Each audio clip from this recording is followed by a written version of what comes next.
तो आप सभी के लिए परीक्षा ऐप पर ऑनलाइन टेस्ट सीरीज लॉन्च कर दी गई है। जैसे कि आप अपने स्क्रीन पर देख सकते हैं कि rally air force X, rally air force Y दिसंबर एग्जाम स्पेशल के लिए, ठीक है। अब देखिए, अगर आप परचेज करना चाहते हैं तो सिंपल से जाइएगा, डिस्क्रिप्शन में लिंक है इसका ऐप का, तो ऐप डाउनलोड कर लीजिएगा, स्टेट चूज कर लीजिएगा, नंबर से वेरीफाई कर लीजिएगा, उसके बाद गोल चूज कर लीजिएगा। चूज करने के बाद जो आपको अच्छा लगे वो आप परचेज कर सकते हैं। एक्स वाई का भी है, एक्स के लिए भी है, वाई के लिए भी, मतलब स्पेशल आपको सब चीज़ का मिल जाएगा। अगर आप सोचते हैं एक्स वाई दोनों लेना है तो उसका भी मिल जाएगा, एक्स का लेना चाहते हैं एक्स का भी मिल जाएगा, अगर आप वाई का लेना चाहते हैं तो उसका भी आपको मिल जाएगा, ठीक है। तो काफ़ी बढ़िया प्राइस में आपको अच्छा मिल जाता है। देखो भाई, अगर आप लोग 20 ऑनलाइन टेस्ट सीरीज सोचते हैं कि 140 रुपये मिल जाएगा आज के रेट में, तो बहुत। और यहाँ पे यही चीज़ नहीं मिलता आप सभी के साथ, यहाँ पे आपको रैंक चेक करने का मौका, रैंक आपको दिखाएगा कि आपका रैंक क्या है, हिंदी इंग्लिश रहेगा, एक्सप्लेनेशन रहेगा, तो हर चीज़ के साथ इस ऐप में आपको सुविधा मिलने वाला है, ठीक है। तो आप लोग जाइए और डाउनलोड करके आप लोग परचेज कर सकते हैं। और ये हमारा कोड है ज्ञान JY50, जैसे कि आप अपने स्क्रीन पर देख सकते हैं, ये है ज्ञान JY50। कहने का मतलब है कि 279 का इसका प्राइस है। अगर आप इस कोड को यूज करते हैं तो आपको सिंपल से 140 रुपये में ही मिल जाता है। यानी कि जितना आपको पैसा 279 रुपये नहीं देने का है, आपको सिर्फ 140 रुपये में ऑनलाइन 20 टेस्ट सीट परचेज कर सकते हैं, ठीक है। तो बढ़िया है, बेस्ट है, आप लोग जाके परचेज कर सकते हैं। हेलो फ्रेंड्स, कैसे हैं आप लोग। आई होप कि आप सभी लोग ठीक होंगे। तो मेरा नाम है महेश और आप देख रहे हैं हमारे यूट्यूब चैनल ज्ञान ज्योति आशीष ट्यूटोरियल। तो दोस्तों, आज हम लोग करने वाले हैं नेवी एयरफोर्स से रिलेटेड जीके के मोस्ट इंपॉर्टेंट क्वेश्चन, जो आपके एग्जाम के लिए बिल्कुल इंपॉर्टेंट है। तो चलिए शुरू करते हैं। और आपको वीडियो को शुरू करने से पहले मैं आपको बता दूं कि अगर आप इस वीडियो की पूरी पीडीएफ डाउनलोड करना चाहते हैं तो हमारे इस वीडियो के डिस्क्रिप्शन बॉक्स में टेलीग्राम और इंस्टाग्राम दोनों का लिंक दे दिया गया है। तो सबसे पहले आपको क्या करना होगा, टेलीग्राम चैनल ज्वाइन करना है और वहां से सारे वीडियो पीडीएफ फाइल को डाउनलोड कर सकते हैं, ठीक है। तो चलिए शुरू करते हैं। और यहाँ पर देखेंगे पहला क्वेश्चन आप लोगों के स्क्रीन के ऊपर ये है। पहला क्वेश्चन ये कि संत कबीर का जन्म कहाँ हुआ था। तो नीचे में आपको 4 ऑप्शन दिए गए हैं। ऑप्शन ए में है Varanasi, option B Hyderabad, option C Mathura और ऑप्शन डी में है दिल्ली। तो यहाँ पे इस क्वेश्चन का राइट आंसर क्या हो जाएगा, ऑप्शन नंबर ए हो जाएगा। ए क्या है हमारे पास, वाराणसी हो जाएगा राइट आंसर, ठीक है। जो संत कबीर थे उनका जन्म वाराणसी में हुआ था, ठीक है। आगे बढ़ते हैं हमारे पास second number question. Question number second आपके स्क्रीन के ऊपर ये है कि महावीर का जन्म किस राजघराने में हुआ था। ये सारे क्वेश्चन प्रीवियस ईयर क्वेश्चन है, इसलिए आपको रट्टा मार लेना होगा, ठीक है। सवाल यह है कि महावीर का जन्म किस राजघराने में हुआ था। ऑप्शन ए में है क्षत्रिय, option B Shakya, option C Lichchhavi और ऑप्शन डी में है सातवाहन। तो यहाँ पे इस क्वेश्चन का राइट आंसर क्या हो जाएगा, ऑप्शन नंबर ए ही हो जाएगा। ए में क्या हो जाएगा, क्षत्रिय हो जाएगा राइट आंसर, ठीक है। जो महावीर थे उनका जन्म किस राजघराने में हुआ था, तो क्षत्रिय राजघराने में हुआ था, ठीक है। आगे बढ़ते हैं हमारे पास third number question. Question number third आपके स्क्रीन के ऊपर है कि बुध किस वंश से संबंधित थे। जो बुध भगवान थे वो किस वंश से संबंधित थे। ऑप्शन ए में है शाक्य, ऑप्शन बी सात्रिका, ऑप्शन सी कुरु और ऑप्शन डी मौर्य। तो यहाँ पे क्वेश्चन नंबर थर्ड का right answer option number A हो जाएगा, शाक्य हो जाएगा करेक्ट, यानी राइट आंसर, ठीक है। आगे बढ़ते हैं हमारे पास 4 नंबर क्वेश्चन। क्वेश्चन नंबर 4 आपके स्क्रीन के ऊपर है कि ज्ञान प्राप्ति से पूर्व महावीर का जन्म क्या था। यानी सवाल ये कि ज्ञान प्राप्ति से पहले जो महावीर जी थे उनका नाम क्या था। तो ऑप्शन ए में है Vardhaman, option B Anshuman, option C Sudhakar और ऑप्शन डी सोमदत्त। तो यहाँ पे क्वेश्चन नंबर 4 का राइट आंसर क्या हो जाएगा, ऑप्शन नंबर ए हो जाएगा, यानी वर्धमान। जो महावीर थे उनको ज्ञान प्राप्ति से पहले उनका वर्धमान नाम था, ठीक है। आगे बढ़ते हैं हमारे पास 5 नंबर क्वेश्चन। क्वेश्चन नंबर 5 आपके स्क्रीन के ऊपर है कि निम्न में से कौन संत महाराष्ट्र से थे। Option A Maitreyi, option B Tukaram, option C में है त्यागराज और ऑप्शन डी व्यास। तो यहाँ पे क्वेश्चन नंबर 5 का हो जाएगा right answer option number B हो जाएगा। बी में क्या है, तुकराम हो जाएगा राइट आंसर। ये कहाँ से बिलोंग करते हैं, तो ये महाराष्ट्र से थे, ठीक है। आगे बढ़ते हैं हमारे पास 6 नंबर क्वेश्चन। क्वेश्चन नंबर 6 आपके स्क्रीन के ऊपर है कि दक्षिण भारत के अलावर थे। ऑप्शन ए में है संत, ऑप्शन बी योद्धा, ऑप्शन सी व्यापारी और ऑप्शन डी मूर्तियों के शिल्पकार। तो यहाँ पे क्वेश्चन नंबर 6 का राइट आंसर क्या हो जाएगा, ऑप्शन नंबर ए हो जाएगा संत। क्या हो जाएगा, संत, यानी दक्षिण भारत के अलावर थे, ये संत थे, ठीक है। आगे बढ़ते हैं हमारे पास 7 नंबर क्वेश्चन। क्वेश्चन नंबर 7 आपके स्क्रीन के ऊपर है कि सिखों के किस गुरु का जन्म पटना साहिब में हुआ था। Option A Guru Nanak Dev, option B Guru Govind Singh, option C में है गुरु और ऑप्शन डी अर्जुन देव। तो यहाँ पे क्वेश्चन नंबर 7 का right answer option number B हो जाएगा, यानी गुरु गोविंद सिंह का जो जन्म हुआ था वो आपको पटना साहिब में हुआ था। ठीक है, आगे बढ़ते हैं हमारे पास 8 नंबर क्वेश्चन। क्वेश्चन नंबर 8 आपके स्क्रीन के ऊपर है कि सिख गुरु अर्जुन वेद किसके शासन काल में थे। ऑप्शन ए में आपके पास क्या है, यहाँ पे आपको बता देता हूँ। ऑप्शन ए में है होगा option A Shahjahan, option B Jahangir, option C Humayun और ऑप्शन डी अकबर। तो क्वेश्चन नंबर 8 का यहाँ पे right answer option number B हो जाएगा। बी में हमारे पास क्या है, जहांगीर हो जाएगा राइट आंसर। ठीक है, जो सिख गुरु यानी अर्जुन देव किसके शासनकाल में थे, तो ये जहांगीर में शासनकाल थे। ठीक है, जहांगीर के शासनकाल में थे। ठीक है, आगे बढ़ते हैं हमारे पास 9 नंबर क्वेश्चन। क्वेश्चन नंबर 9 आपके स्क्रीन के ऊपर ये है कि खालसा की स्थापना किसने की। जो खालसा थी उसकी स्थापना किसने की थी। Option A Guru Nanak Dev, option B गुरु रामदास और ऑप्शन सी गुरु गोविंद सिंह और ऑप्शन डी में इनमें से कोई नहीं। तो क्वेश्चन नंबर 9 का यहाँ पे right answer option number C हो जाएगा। सी में हमारे पास क्या है, यानी गुरु गोविंद सिंह हो जाएगा राइट आंसर। ठीक है, जो खालसा की स्थापना की गई थी वो गुरु गोविंद सिंह के ही द्वारा की गई थी। ठीक है, आगे बढ़ते हैं हमारे पास 10 नंबर क्वेश्चन। क्वेश्चन नंबर 10 बहुत ही इंपॉर्टेंट है, इसलिए इसको भी आपको याद रखना होगा। सवाल ये है कि राग, आपको अच्छे से सवाल को समझना होगा। राग मियाँ की मलाहरा का रचयिता किसे माना जाता है। ऑप्शन ए अमीर खुसरो को, option B Tansen, option C Swami Haridas और ऑप्शन डी बैजू बावड़ा। तो यहाँ पे क्वेश्चन नंबर 10 का राइट आंसर क्या हो जाएगा, ऑप्शन नंबर बी हो जाएगा, यानी तानसेन हो जाएगा करेक्ट यानी राइट आंसर। ठीक है, आगे बढ़ते हैं हमारे पास 11 यानी 11 नंबर प्रश्न। प्रश्न संख्या 11 आपके स्क्रीन के ऊपर ये है और ये सारे क्वेश्चन आपको बिल्कुल यहाँ पे ध्यान से देखना होगा। ठीक है, क्वेश्चन नंबर 11 आपके स्क्रीन के ऊपर ये है कि हाल ही में प्राकृतिक चिकित्सा दिवस ये कब मनाया गया है।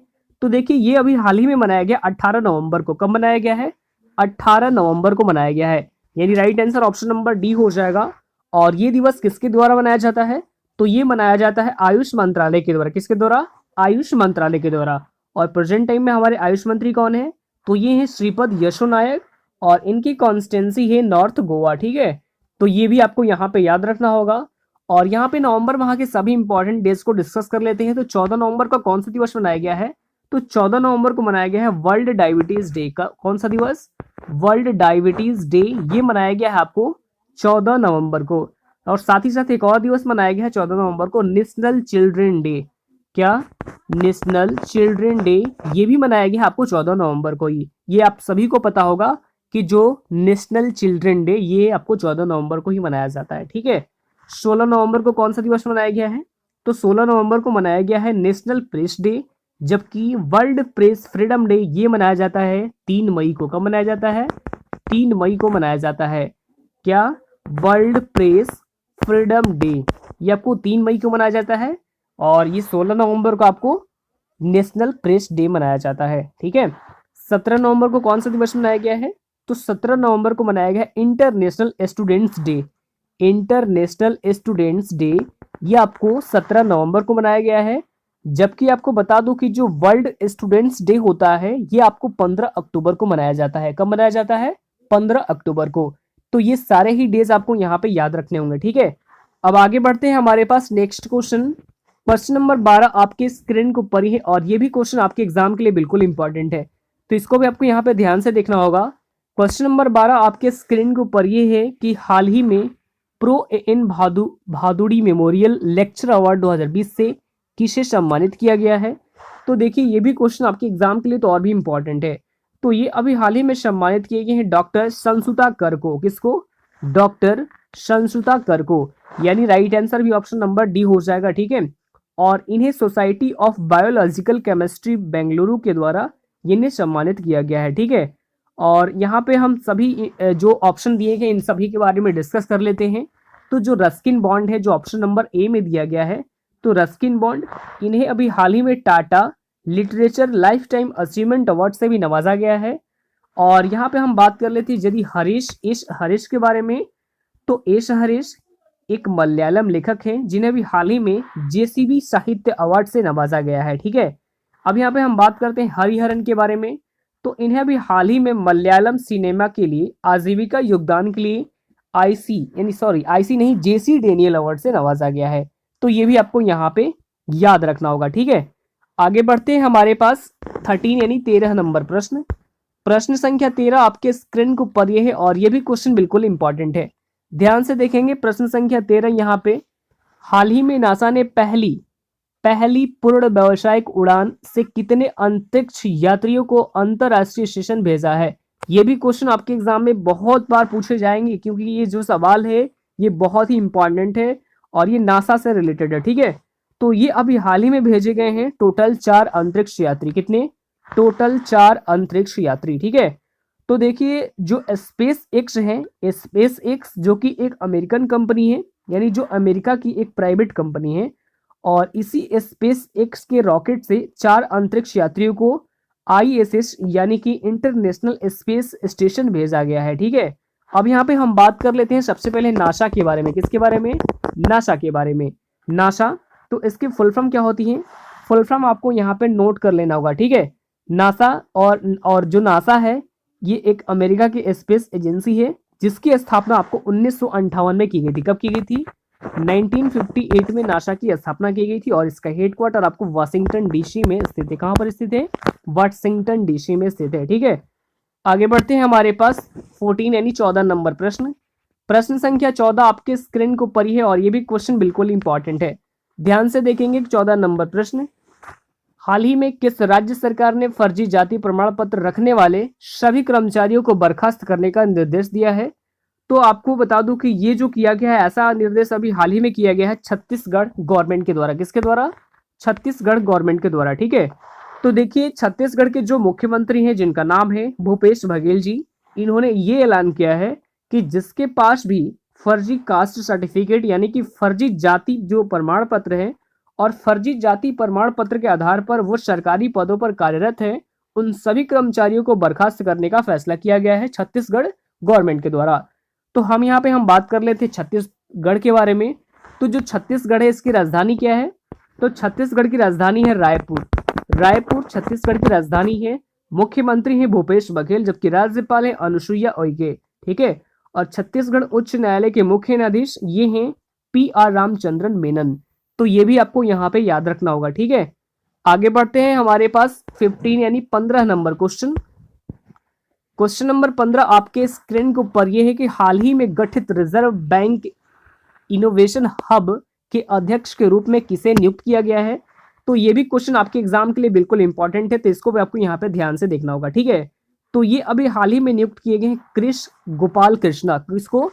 कृष गोपाल कृष्णा को। ठीक है, तो देखिए जो रिजर्व बैंक ऑफ इंडिया है इसने अभी हाल ही में RBIH का गठन किया है। और क्यों किया है? तो वित्तीय जो क्षेत्रों में यानी जो इनोवेशन करता है यानी कि जो नवाचार को बढ़ावा देने के लिए, जिसका नाम क्या है? Reserve bank of innovation hub. और इसमें टोटल 10 सदस्य होंगे और 10 में से एक अध्यक्ष होंगे, बाकी 9 मेंबर होंगे। ठीक है, और इसी के जो अध्यक्ष बने हैं ये बने हैं कृष गोपाल कृष्णा। ठीक है, और अब यहाँ पे हम बात कर लेते हैं RBI के बारे में। किसके बारे में? रिजर्व बैंक ऑफ इंडिया के बारे में। तो देखिए इसकी स्थापना की गई थी 1 अप्रैल 1935 को। हेडक्वार्टर स्थित है मुंबई महाराष्ट्र में और प्रेजेंट टाइम में इसके जो वहाँ के गवर्नर हैं वो है शक्तिकांत दास जी। कौन है? शक्तिकांत दास जी जो RBI के क्या है? गवर्नर हैं अभी प्रेजेंट टाइम में। ठीक है, आगे बढ़ते हैं। हमारे पास 16 यानी 16 नंबर प्रश्न, प्रश्न संख्या 16 आपके स्क्रीन को ऊपर है कि हाल ही में किस खिलाड़ी को टेनिस के 2020 ATP टूर नंबर 1 ट्रॉफी से सम्मानित किया गया है? ये भी क्वेश्चन आपके एग्जाम के लिए बिल्कुल इंपॉर्टेंट होंगे। तो ये अभी हाल ही में सम्मानित किए गए हैं नोवाक जोकोविच को। किसको? यानी राइट आंसर ऑप्शन नंबर क्या हो जाएगा? ए हो जाएगा। ठीक है, तो नोवाक जोकोविच जो कि सर्बिया से बिलोंग करते हैं। कहाँ से बिलोंग करते हैं? सर्बिया से बिलोंग करते हैं। मतलब ये कहा जा सकता है कि ATP रैंकिंग में ये पहले स्थान पर है। अब यहाँ पे जो ATP है ये क्या है? यानी कि इसकी फुल फॉर्म जो होती है वो होती है एसोसिएशन ऑफ टेनिस परफॉर्मेंस। ठीक है, तो इसकी स्थापना हुई थी 1972 में। ATP की स्थापना कब की गई थी? 1972 में की गई थी। और इसी एटीपी रैंकिंग में सर्बिया की जो नोवाक जोकोविच है ये है पहले स्थान पर। दूसरे स्थान पर है राफेल नडाल। कौन है? पहले स्थान पर तो नोवाक जोकोविच है, दूसरे स्थान पर है राफेल नडाल, और जो कि आपको कहाँ से बिलोंग करते हैं? ये आपको स्पेन से बिलोंग करते हैं। कहाँ से? जो राफेल नडाल है ये स्पेन से बिलोंग करते हैं। और तीसरे स्थान पर है डोमिनिक थिएम। कौन है?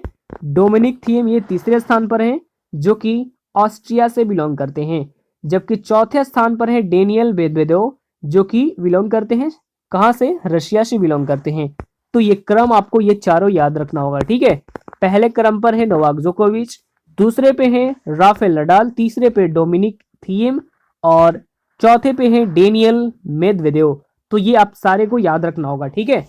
आगे बढ़ते हैं, हमारे पास अगला क्वेश्चन सवाल नंबर 17 आपके स्क्रीन के ऊपर ये है कि एशिया का पहला सौर ऊर्जा सक्षम टेक्सटाइल मिल भारत के किस राज्य में स्थापित किया जा रहा है? तो ये भी क्वेश्चन आपके एग्जाम के लिए इंपॉर्टेंट है, तो इसको भी आपको यहाँ पे याद रखना होगा, ठीक है। तो देखिए भारत के किस राज्य में स्थापित किया जा रहा है। सवाल हमारे पास ये है कि जो सक्षम टेक्सटाइल मिल है वो भारत के किस राज्य में स्थापित किया जा रहा है। मतलब कि सौर ऊर्जा से संचालित ये एशिया का यानी कपड़ा मिल होगा, जो कि स्थापित किया जाएगा महाराष्ट्र में। कहां पर किया जाएगा? महाराष्ट्र में किया जाएगा। Right answer option number C हो जाएगा। और महाराष्ट्र के जो परमंडी जिले में, और ये टोटल आपको 30 एकड़ जमीन में फैला होगा, ठीक है। और जय भवानी महिला शाकाहारी कपड़ा मिल यह है इसका नाम, जो कि एशिया की पहली ऐसी मिल होगी जो कि पूरी तरह से सौर ऊर्जा से संचालित होगी। और ये टोटल आपको 100 करोड़ रुपए की लागत से तैयार किया जा रहा है। कितने करोड़ की लागत से? 100 करोड़ की लागत से ये पूरे मिल को तैयार किया जा रहा है, जो कि स्थापना इसके आपको कौन से राज्य में किया जा रहा है? तो महाराष्ट्र राज्य में। अब यहाँ पे हम बात करते हैं महाराष्ट्र के बारे में। तो राजधानी क्या है? महाराष्ट्र की राजधानी है मुंबई। मुंबई क्या है? महाराष्ट्र की राजधानी है। ये आपको नोट कर लेना होगा, आप अगर नहीं जानते होंगे तो, ठीक है। मुख्यमंत्री तो ये है उद्धव ठाकरे। राज्यपाल है भगत सिंह कोश्यारी, जो कि गोवा के भी राज्यपाल का भी एडिशनल चार्ज संभाल रहे हैं भगत सिंह कोश्यारी जी, ठीक है। आगे बढ़ते हैं, हमारे पास 17 हो गया। 18 नंबर प्रश्न, प्रश्न संख्या 18 आपके स्क्रीन को ऊपर है कि हाल ही में विश्व आर्थिक मंच द्वारा जारी किए गए एक 36 स्मार्ट सिटी रोड मैप शहरों में भारत की कितनी शहरों को चुना गया है। तो ये क्वेश्चन भी आपके एग्जाम के लिए बिल्कुल इंपॉर्टेंट है, तो इसको भी आपको यहाँ पे ध्यान से देखना होगा, ठीक है। तो देखिए ये चुना गया है कुल 4 शहरों को। कितने शहरों को? टोटल 4 शहरों को किया गया है। यहाँ पे 2 की जगह क्या लिखेंगे हम? 4 कर देंगे, ठीक है। आपको पीडीएफ में मॉडिफाई कर दी जाएगी। तो ये टोटल 4 शहरों को चुना गया है।